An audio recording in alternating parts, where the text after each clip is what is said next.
एक बार भगवान शिव कैलाश पर्वत पर बैठे विश्राम कर रहे थे। तभी माता पार्वती के दिमाग में कुछ सवाल आया।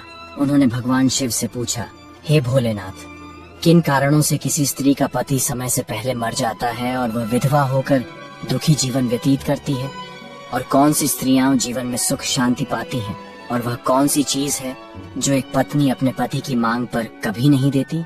भगवान शिव ने कहा, पार्वती, तुम जो प्रश्न पूछ रही हो वे महत्वपूर्ण हैं।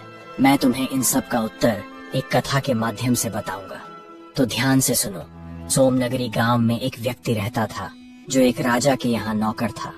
उस नौकर को अपनी पत्नी पर पूरा विश्वास था कि उसकी पत्नी एक चरित्रवान और पतिव्रता स्त्री है, जिसकी प्रशंसा वह नगर में सबसे अधिक किया करता था। धीरे धीरे उस नौकर की पत्नी की चर्चा पूरे नगर में फैलने लगी। जब यह बात राजा के दरबार तक पहुंची तो राजा ने अपने नौकर को बुलाया और कहा, तुम हर किसी से कहते हो कि तुम्हारी पत्नी एक चरित्रवान और पतिव्रता स्त्री है। क्या वास्तव में तुम्हारी पत्नी इतनी पवित्र है? क्या तुम्हें पूरा विश्वास है कि तुम्हारी पत्नी पराये मर्दों को आंख उठाकर भी नहीं देखती? क्या इस बात का कोई सबूत तुम्हारे पास है? राजा की यह बात सुनकर नौकर बोला, महाराज, मुझे अपनी धर्मपत्नी पर पूरा विश्वास है कि वह एक पतिव्रता स्त्री है और मेरे अलावा किसी पराये पुरुष को नहीं देखती। नौकर की बात सुनकर राजा के एक मंत्री ने कहा, मैं क्षमा चाहता हूँ महाराज, लेकिन यह कैसे संभव है कि कोई स्त्री किसी अन्य पुरुष को न देखे? यह तो असंभव है। फिर मंत्री ने राजा से कहा, महाराज, यदि मैं इस नौकर की बात गलत साबित कर दूं और इसकी पत्नी का पतिव्रता धर्म नष्ट कर दूं, तो इसे क्या सजा मिलेगी?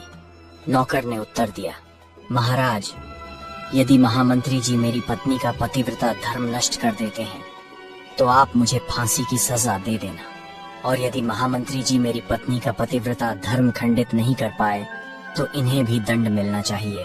नौकर की यह बात सुनकर राजा ने कहा, यदि मंत्री असफल हुए तो उन्हें भी फांसी की सजा दी जाएगी। मंत्री ने यह शर्त स्वीकार कर ली और नौकर से पूछा, मैं तुम्हारी पत्नी से ऐसी कौन सी वस्तु लाऊं जिसे देखकर तुम मान लो कि मैंने उसकी पवित्रता नष्ट कर दी? नौकर ने कहा, महामंत्री जी, मेरे विवाह के समय मुझे दहेज में एक मटका और एक खंजर मिला था।